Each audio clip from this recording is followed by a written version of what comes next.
Hello, dreamers, and welcome to Dreaming Isle. I'm here to guide you into a calm and magical place tonight. Before we begin, take a moment to like this video and subscribe if you haven't already. It helps bring more dreamers to our little corner of the stars. And if you'd like, share in the comments, what's the world outside your window like right now? Now, find your cozy spot. Let go of the day, and let the story begin. The Isles of Aetherwind. Part 1. Whispers beneath the skyroot tree. There was a tree at the heart of the sky. Its roots did not dig into soil, nor did its leaves tremble in the winds of earth. It floated, ancient and patient, upon one of the Elder Isles, a cradle of stone wrapped in moss and clouds, drifting endlessly above the world below. Beneath this tree, in the shade of its glowing blue canopy, sat an elf named Elowen. She was quiet, even by elven standards. Her long white hair shimmered like morning mist, and her robes, stitched with silver thread, barely rustled as she moved. Around her, tiny star moths fluttered lazily in the eternal dusk of the upper sky. This was her home, the island of Thalari, highest of the Aetherwind Isles. Elowen had not left this place in many moons. Not since the floating runes had dimmed. Not since the skyroot tree had ceased its humming song, a sound once ever present, soft like harp strings plucked in a dream. Something had changed. The magic that held the isles aloft, the ether that curled between clouds and kept their world from falling, was weakening. She could feel it in the silence, in the stillness of the air, in the way the lights no longer danced at night. And so, one morning, if such a time still held meaning among drifting skies, Elowen stood. She pressed her hand to the bark of the great tree. It was warm, barely, and pulsed faintly with a heartbeat long forgotten. "I will find the song," she whispered. The song, capital S, was what the ancients called it. Not a tune with melody and words, but the deep pulse of harmony that once connected all the Aetherwind Isles. Elowen had only ever heard fragments of it in dreams. But now, she knew, if the Isles were to remain aloft, the song must be found. And sung again. She stepped onto the glider leaf, a living sail woven from wind fern and spell silk, and it lifted at her touch, unfolding like a giant wing. The sky parted. The journey had begun. Part 2. The Owl That Slept. Elowen drifted in silence, carried gently by her glider leaf across the sky's deep blue expanse. Below her, clouds moved like rivers, glistening in the light of twin moons. Above, the stars were close, far closer than they should be, as if the heavens themselves leaned in to listen. It wasn't long before she saw it, a pale, flat island hovering low over the mist, unmoving and unnaturally still. This was Serenal, once called the Isle of Blossoms. In older days, it had been a place of celebration, where sky dancers would weave patterns in the air and light flowers bloomed in impossible shapes. Now, it lay quiet, cloaked in silence, blanketed in dust. Elowen descended slowly, the glider leaf folding into a resting curl behind her. The wind was absent. No birds called. Even the ether lanterns, once floating along the edge of the cliffs, had fallen dark. Everything about Serenal seemed asleep. She walked the narrow path toward the center of the island, her footsteps muffled by thick layers of moss. The buildings she passed were carved from cloudstone, once soft to the touch, now brittle and cracked. Her fingers brushed an archway etched with spirals, and she felt a tingle of memory, like something trying to wake. Then she heard it, a hum, so faint it could have been imagined or mistaken for breath. But it was there, a thrum from beneath the earth, or beneath thought. She closed her eyes. Elowen. The voice was no louder than whine through reeds. It came from all around, and nowhere at once. She turned. There, sitting atop a broken fountain in the middle of an overgrown garden, was a creature small and shimmering. It had wings like spun glass, and eyes that reflected the stars. A sky wisp. They were thought to be long gone. "You seek the song," it said, tilting its head. "You are not the first." Elowen stepped closer, careful not to break the fragile quiet.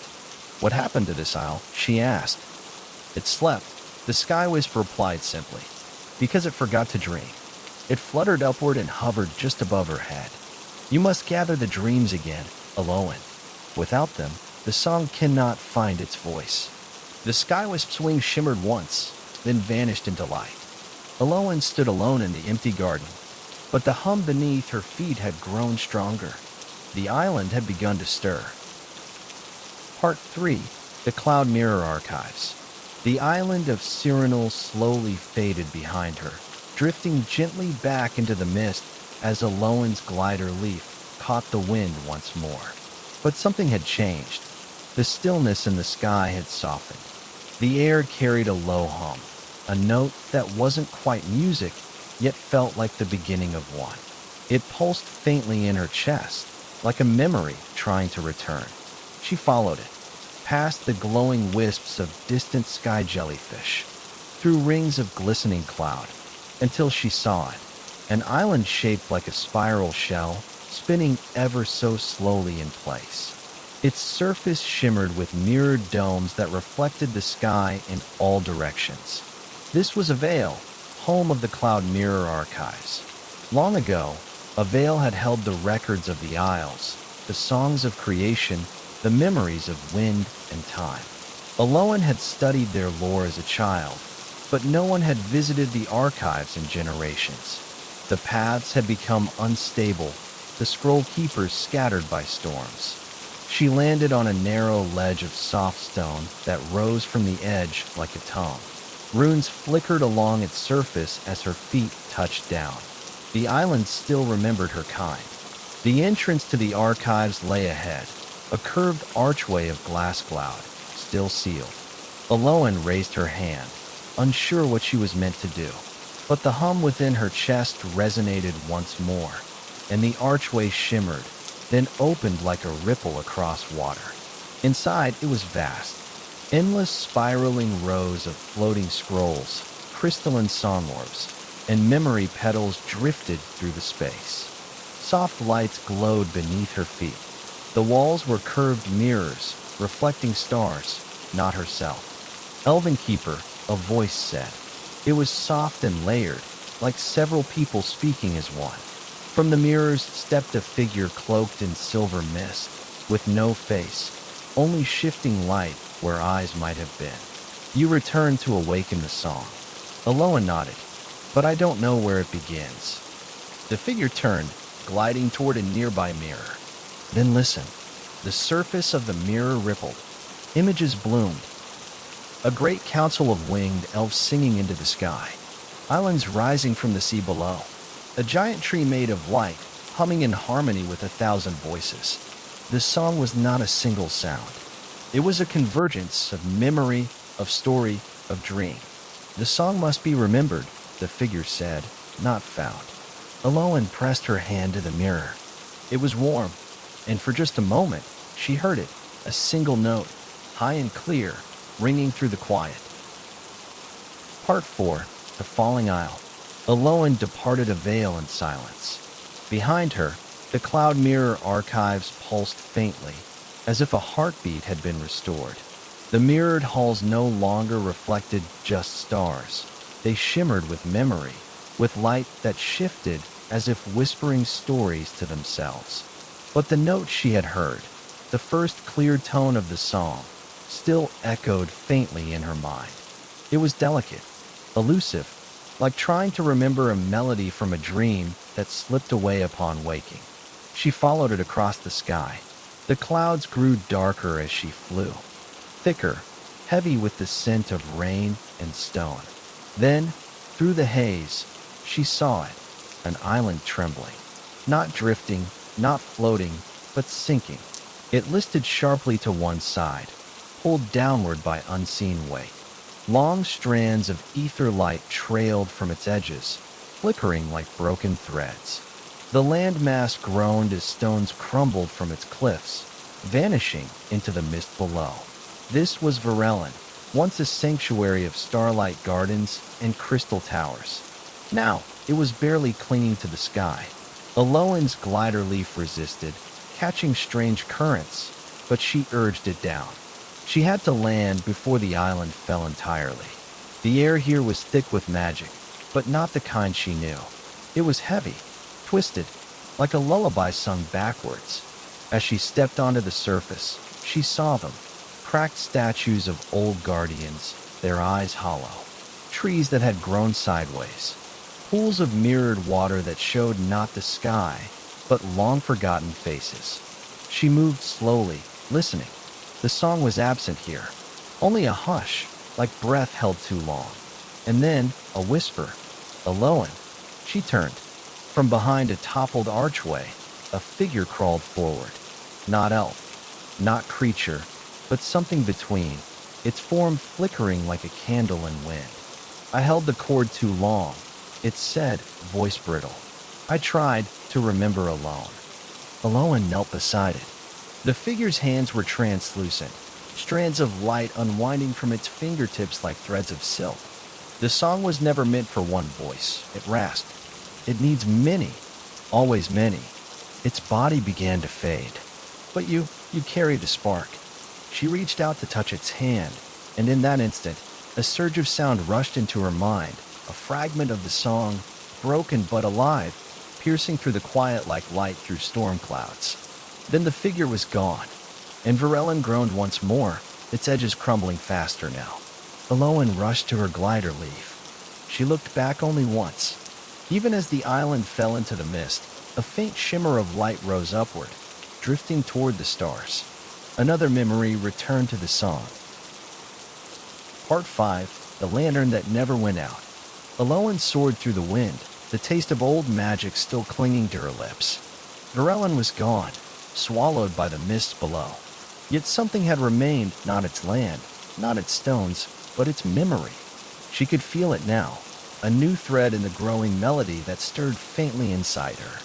The song was not a single sound. It was a tapestry, and she had begun to gather the pieces. Ahead, a golden glow pierced the drifting clouds. Not bright, not harsh, but steady, like a heartbeat. Elowen leaned forward, guiding the glider leaf toward it. She approached a small alno wider than a meadow. Alone in the center stood a tower, narrow and crooked, built from white stone worn smooth by centuries of skywind. At its top burned a lantern. It had no flame, no oil, no fuel of any kind. And yet it glowed, a warm, amber light that never flickered, never dimmed. Elowen stepped off the glider leaf and climbed the winding stairs inside the tower. They creaked beneath her feet, but the air was peaceful, untouched by the silence she had felt on Cyrano or the twisted magic of Varellen. At the top, she found it. A lantern, made of glass and rune-bound iron. It floated a few inches above its pedestal, humming softly, pulsing in time with something deep and ancient. "It is the last light," said a voice behind her. Elowen turned, startled, but there was no one there. Only the lantern. Then she realized the lantern had spoken.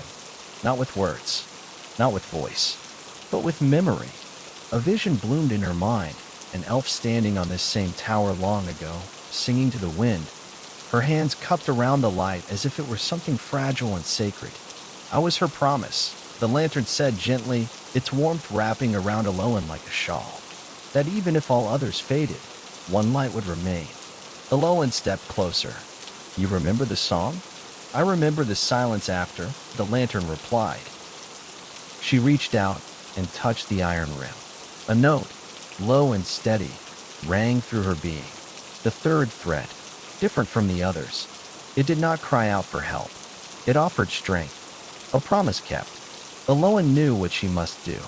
She lifted the lantern carefully and placed it into the cradle at the center of her glider leaf. The light did not flicker. It followed her willingly. As she rose into the air once more, the tower below bowed, the stone itself folding softly, as if in gratitude. And somewhere in the sky, she thought she heard the harmony deepen. Part 6. The Bridge of Unfinished Stars.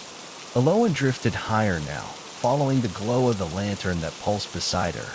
Its warmth spilled softly into the sky, weaving with the slow, rising hum within her chest, the song growing stronger, but still incomplete. The lantern had remembered. The sky wisp had whispered. The archive had shown her echoes of the past. Still, something was missing. Something vast. The air began to change, colder, thinner, charged with unseen threads of old magic. Ahead, like a gossamer veil suspended between clouds, hung a strange sight, a series of luminous stepping stones hanging in midair, arcing across the void.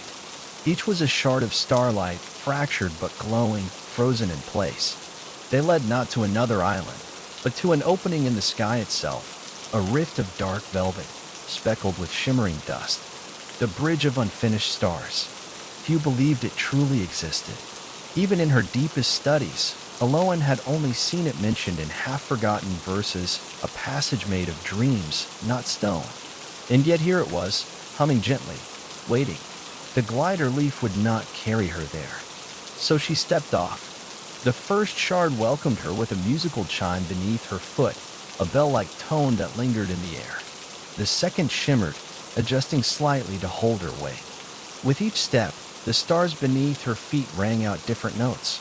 They were tones of the song, lonely, scattered, yearning, half melodies. The stars themselves were trying to remember. Halfway across, she paused. The silence between the notes was deafening, a void of unfinished meaning, of unsung lines. And then a voice. But this time, it was her own. Soft, unbidden, a hum. It slipped from her lips without effort, a thread of sound winding between the stars. A response to their quiet cries. As she sang, the shards beneath her feet glowed brighter. A path reformed. Notes aligned. The fractured bridge trembled, then settled, solid for the first time in ages. The stars had found their echo. She reached the far end and stepped onto a small platform of moonstone. There, floating above it, hung a scroll of pure light, words not written but sung, visible only in her mind. She touched it. A rush of wind, music, memory. Another piece of the song had awakened. And behind her, the bridge of unfinished stars shimmered, no longer broken, but whole. Part 7. The Island That Moves. Elowen soared once more, the sky parting in gentle waves before her glider leaf. Behind her, the bridge of unfinished stars shimmered quietly, now complete, its tones folded into her memory like petals in bloom. She could feel the song now. Not whole, not yet, but present, a living thing winding its way through her spirit. The lantern still glowed. The scroll of light hovered behind her, floating like a soft star tethered to her wake. And then the sky shifted. Not in color, nor in wind, but in presence, as if something vast had noticed her. The clouds to her left parted slowly, and there, moving without sound or effort, drifted a massive island unlike any she had seen. It was round, smooth, and covered in low hills blanketed with bluegrass that glowed faintly in rhythm, like breath. Trees with silver trunks lined its edges, leaning always in the direction of its motion. This was no still landmass. It was alive. This was Veilora, the island that moves. It was said to appear only to those who carried a piece of the song. No map ever showed its path. No one ever knew where it would go next. Some claimed it was the original heart of the Aetherwind Isles, a wanderer born before time was counted. As she drew near, Elowen's glider leaf slowed, not by her will, but by the island's. It welcomed her. She stepped onto soft grass, warm underfoot, and immediately felt the thrum, not just in the ground, but in her bones. The island was singing, not loudly, but deeply. A quiet, continuous hum like a lullaby forgotten by the stars. "Why do you travel, Skyborn?"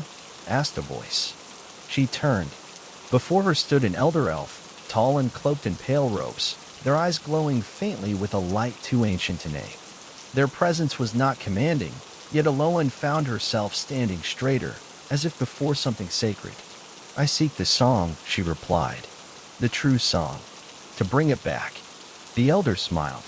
"You do not seek it," they said gently. "You remember it." They raised a hand, and the ground responded. Glowing threads of light lifting from the grass, wrapping around Elowen's feet like roots that did not bind, but welcome. "You carry the lantern," the elder continued. "You've crossed the bridge. You've heard the silent ones. They stepped closer. Then it is time. From beneath their cloak, the elder withdrew a small instrument, a flute carved from windbone and lined with sky glass. They handed it to Elowen. You must learn to call the next piece yourself. No memory will give it. No echo will sing it back. This note must come from within. Elowen took the flute. It was warm, and somewhere in her heart, a new melody began to form. Unfamiliar, but hers alone. The song had given her its past. Now it was asking for her voice. Part 8. The note that was never played. The windbone flute felt impossibly light in Elowen's hands, as if it were made not of material, but of intention. She sat beneath one of Vealora's silver-trunked trees, the leaves above her shimmering like wind chimes. The elder had departed without a sound, leaving her alone with the vast sky and the hush of the moving island. The song pressed at the edge of her awareness, not as a memory now, but as a question. She brought the flute to her lips and breathed in. And then she paused. Her fingers hovered over the runes carved into its smooth surface. Each one pulsed faintly, as if waiting for something. She realized there was no melody to follow, no guide. This note had never been written, never been sung, never been played, because it belonged to the present, to her. Elowen closed her eyes. She thought of Cyrano, the isle that had forgotten to dream, of Varelen, twisted by isolation, of the sky wisp's warning, the lantern's memory, the star's unfinished bridge. And then she breathed out. The first note was uncertain, quivering like a leaf in wind. But the second was stronger, drawn not from her thoughts, but from her being. The third resonated. The fourth shimmered. And then the island responded. Vealora's grass lit up in waves, each blade of blue singing softly in harmony. The trees swayed though there was no breeze. The silver roots beneath her glowed brighter. She played on, not a melody of triumph, nor sorrow, nor longing, but one of returning, of remembering what had never quite been forgotten. And in that moment, she understood.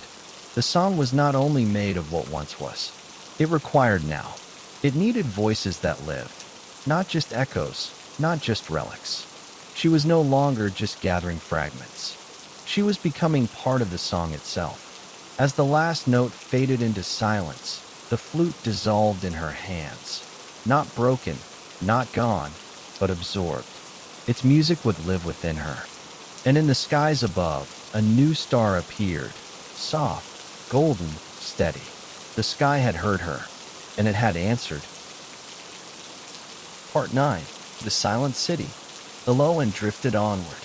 Vealora, the island that moves, had slipped quietly into the clouds behind her, leaving only a faint trail of light that slowly unraveled across the sky. The song was growing clearer now, not yet whole, but richer, alive. She could feel its threads winding around her thoughts, humming softly beneath her breath. She was changing, not just remembering, becoming. And then, ahead, she saw it, an immense island of pale stone and shadowed towers, half shrouded in a stillness so deep it seemed to mute even the wind. This was Nemorial, the silent city. It had once been the heart of the Isles, a place of gatherings, where songs were sung not to entertain, but to shape the very fabric of the sky. Here, the harmony chords had met, and decisions were sung into being. But Nemorial had fallen silent long ago, and none knew why. As Elowen approached, the glider leaf slowed, hovering just above the city's edge. It hesitated, as if unsure whether it was permitted to enter. She stepped off, and immediately the hush deepened. No birds, no breeze, no breath of magic. Only stone, towering arches, empty walkways, statues mid-step, mouths parted as though in song that had never finished. Time had not destroyed the city, it had simply paused. She moved through streets paved in glowing pullstone, past windows that reflected her face but not her movement.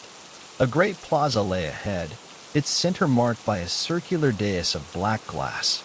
She stepped upon it, and something shifted, a faint vibration, a shimmer of memory. Then a dozen ghostly forms appeared around her, not frightening, but translucent echoes of elven singers, frozen in a moment long past. Each held an instrument. Each seemed to be waiting for a cue that never came. Elowen stepped to the center. She closed her eyes. And then, softly, she hummed the note she had played on Veilora. Just a thread. Just enough. One of the echoes stirred, a harpist, and strummed a single string in reply. She sang again, this time stronger. A flutist joined, then a cellist. One by one, the echoes awoke, their movements fluid, their tones merging. It was not a performance, it was a remembrance. And Elowen was not leading them. She was completing them. Together, they wove a brief passage of the song, something half lost, now reborn in shared voice. And then, just as gently as they had come, the echoes faded, not vanishing, but resting. Satisfied, in the center of the dais, a single crystal bloomed. It opened like a flower, revealing a glowing shard, a memory not of sound, but of silence. She touched it. The song deepened, and the city, for the first time in ages, exhaled. Part 10. The One Who Waits Beneath the Sky. The silence of Memorial faded slowly behind her. It was not an emptiness now, but a fullness, a silence with shape, like the stillness between breaths or the pause before the first note is sung. The shard she had claimed pulsed faintly in her satchel, joining the others, the lantern's light, the starlight scroll, the living memory of the flute. Each was a piece of the song. Each had awoken something that had long waited to be heard. Now, the sky ahead was vast and strangely empty. No islands drifted in sight. No stars glimmered through the pale mist. It was as if the world had drawn a curtain, and all that remained was the hush of anticipation. And then as she felt it, a pull, deep and steady. Not a summons, but a knowing. Below her, the mist began to part, revealing something no map had ever dared mark, an island that did not float. It hung beneath the others, anchored to nothing, held aloft by no magic or rune. Its shape was jagged, cloaked in twilight, and atop its tallest peak sat a single figure. Waiting, Elowen descended. The glider leaf trembled slightly as it approached, not from fear, but reverence. The air here was still, but not stagnant. It was sacred. She stepped onto the black stone and approached the peak.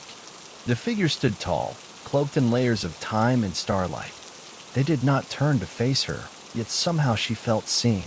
Not as Elowen the elf, nor as the seeker of the song, but as herself, entire and unmasked. "I've been waiting," the figure said, voice soft as moonlight. "Are you the keeper?" Elowen asked. "No," they replied. "I'm the pause." She tilted her head. "The song is made of many things," they continued. "Sound, memory, breath, silence. But it is also shaped by the space between, the waiting, the wondering, the not yet." Elowen stepped beside them. The view from the peak was endless, sky above, void below. There was nowhere to go from here, only inward. "You've gathered the echoes," the figure said, "but there is one final note you have not faced." Elowen closed her eyes. She knew, the one hidden in herself, not from the past, not from others, but the piece of the song she had buried long ago, the fear that she might not be enough, that the song might forget her, or worse, that it never needed her at all. She breathed. The figure placed a hand on her shoulder. "Every silence you have faced has been waiting for this moment." Elowen opened her eyes, and she sang. It was not beautiful. It was not perfect, but it was true. The sky above shimmered. The mist below receded, and the island began to rise, not with wind or magic, but with meaning. For the song had accepted her, and she, at last, had accepted herself. Part 11. The Constellation Tree. The island rose steadily, carrying Elowen back into the sky she had left behind, but everything had changed. She no longer searched for the song as something distant. It was with her now, not as a destination, but as a companion, in her breath, in her steps, in the quiet between her thoughts. Above, the stars were gathering, not in scattered specks, but in patterns, flowing rivers of light threading through the sky like glowing roots. She followed them. The glider leaf, sensing her resolve, responded as if it too had become part of the song. It carried her not just forward, but upward, through clouds that parted with reverence and air that shimmered with quiet joy. Then there it was. At the highest point in the sky, cradled upon a narrow island of crystal and wind, stood the constellation tree. It shimmered with a light not of this world, its bark made of stardust, its branches like long, flowing lines drawn across the night itself. Each leaf was a glowing sigil, and each sigil was a name, not of people, but of moments.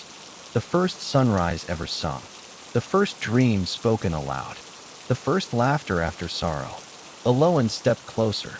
The tree did not move, yet its presence was vast, timeless. It had witnessed everything and forgotten nothing. At its base lay a shallow bowl made of clear stone. She understood.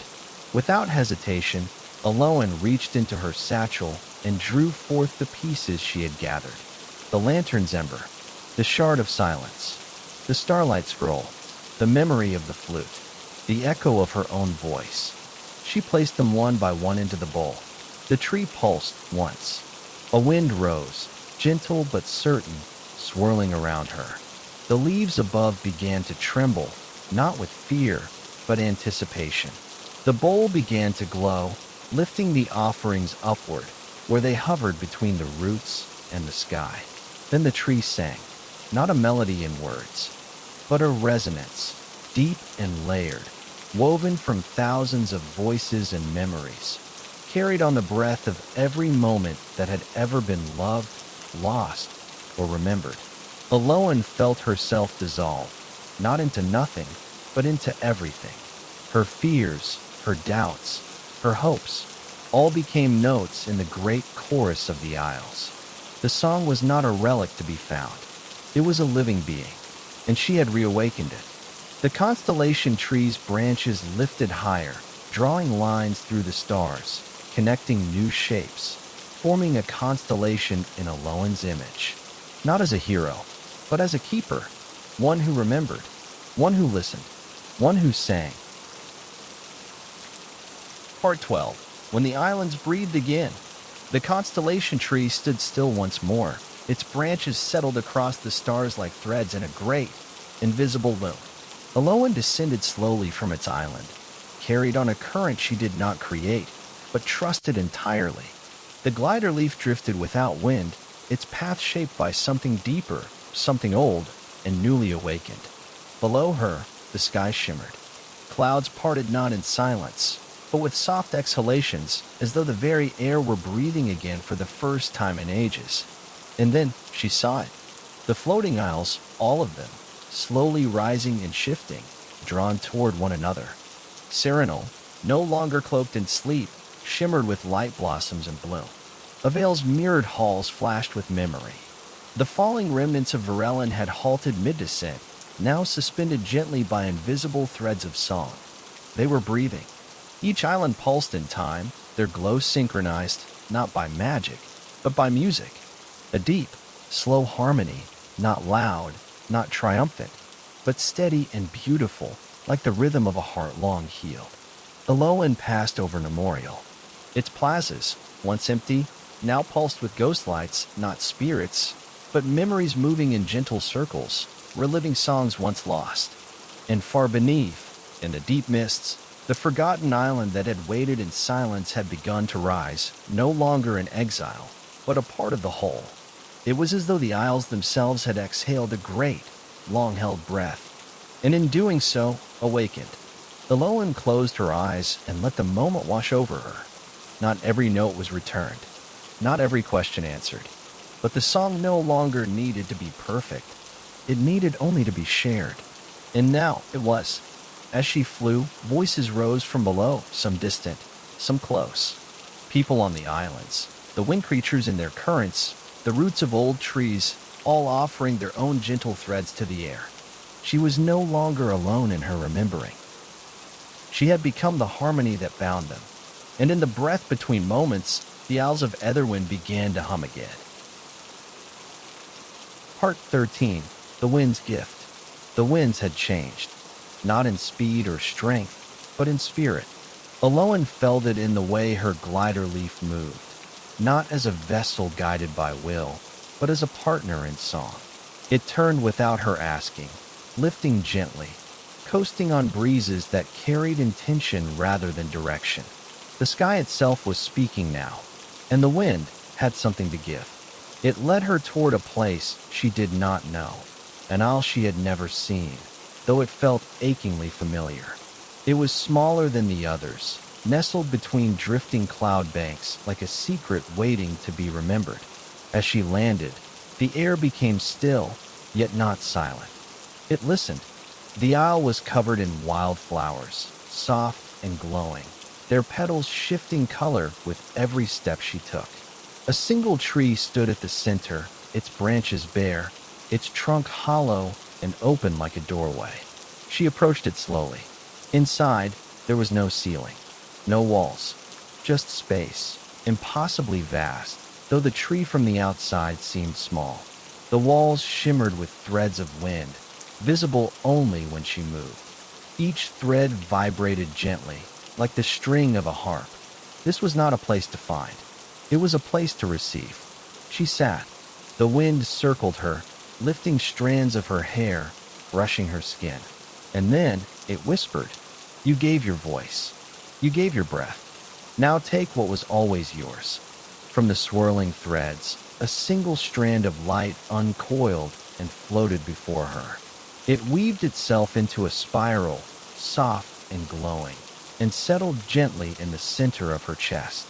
Elowen gasped, not in pain, not in surprise, but in recognition. This was her note, the one she had always carried, but had never dared to sing. It was not forgotten. It had simply waited for the moment when she was ready to receive it fully. The wind settled. The flowers bowed. The tree behind her hummed, not with sound, but with peace. And the thread within her pulsed once, joining with all the others she had gathered. The song, now, was no longer something she followed. It was something she was. And the wind, with its quiet joy, let her go, not as a seeker, but as a singer. Part 14. The Skyrit's Second Bloom. The wind carried her not swiftly, but with ceremony. It did not push or pull, but lifted her gently, as if the sky itself wished to cradle her return. Around her, the floating isles glowed softly in harmony, not blinding, but calm, like lanterns swaying on a still sea. Ahead, she saw it. Thalarai, the highest isle. Her home. The place where her journey had begun, where she had once sat beneath the silent skyroot tree, wondering why the song had gone quiet. Now she returned not as a question, but as an answer. The glider leaf lowered without effort, folding itself into rest at the foot of the tree. The skyroot stood unchanged, vast, ancient, still crowned with sapphire leaves that no longer shimmered as they once had. Its bark was dark and cool, the spiraling glyphs along its surface long dormant. Elowen stepped forward. She placed her palm against the trunk and waited. There was no sudden flash, no surge of power, only stillness, and then a warmth, a slow, pulsing warmth from deep within, like a sun rising behind stone. The glyphs along the bark flickered once, then again, then began to glow, softly and steadily. Above, the leaves rustled. One by one, their blue hue shifted, not into a brighter color, but into a deeper one, a shade that pulsed gently with light from within, like starlight drawn into root and branch. The skyroot tree exhaled. Its breath carried petals into the air, luminous, weightless, and white as a hand. They drifted upward, then outward, like messengers returning to the sky. A bloom, not the first, but the second. The first had come at the dawn of the Isles, when the song was first sung. This bloom was different. It was a response, a renewal, a reminder that magic, like memory, does not disappear. It only waits to be heard again. Elowen sat at the base of the tree, The hum she had longed to hear had returned, richer now, not alone, but layered with everything she had gathered. Every voice, every silence, every forgotten note. The song lived here, not only in the tree, or the air, or the stars, but in her, and it was still growing. Part 15. The Gathering of Echoes. The petals from the skyroot tree drifted far across the sky. They did not fall like leaves in autumn. They traveled, riding soft currents, circling the islands, brushing the towers of Memorial, the mirrored halls of Avail, the revived gardens of Cyrano. Wherever they touched, echoes awakened. Elowen could feel them, not with her ears, but in her bones, like gentle ripples moving outward, each carrying a voice that had once been lost. One by one, the echoes returned. Some came as sounds, faint harmonies humming from the cliffs, notes rising from the lakes of starlight. Others came as memories, laughter in abandoned plazas, footsteps through forgotten courtyards, lullabies whispered on the wind. And some came as people. A gathering of souls from across the isles began to arrive on Thalari, not summoned, but drawn. Elders, children, skyfarers, scholars, creatures both winged and woven from light. They came not in crowds, but in streams quiet and curious. Elowen stood beside the skyroot tree as they approached, her lantern softly glowing at her side, the wind-blown melody humming in her chest. No words were needed. They felt it. Each newcomer touched the tree in their own way. A hand, a forehead, a whispered phrase, and the tree responded with a pulse of warmth and light. Every touch added something new, a variation, a harmony, a rhythm. The song was no longer fragmented. It was not even whole. It was growing. The echoes that had once drifted silent and forgotten were now voices again, woven into something larger than any one being could hold. Elowen did not stand at the center. She stood with them. She was not a queen. She was not a savior. She was a keeper of echoes, a weaver of silences, a singer of breath. And together, they sang.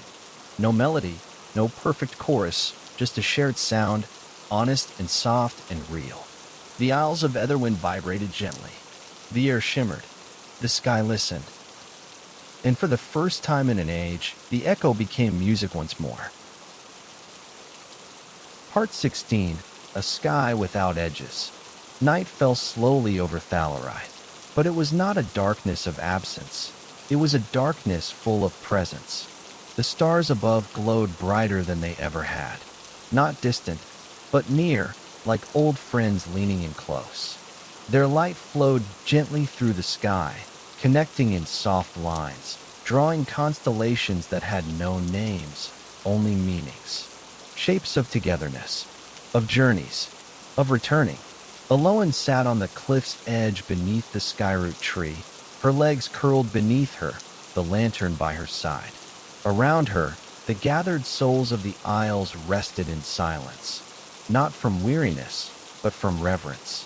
No one needed to speak. The sky was speaking for them now. Above, the heavens unfurled into something boundless. Not a dome, not a ceiling, but a sky without edges. The song had changed it.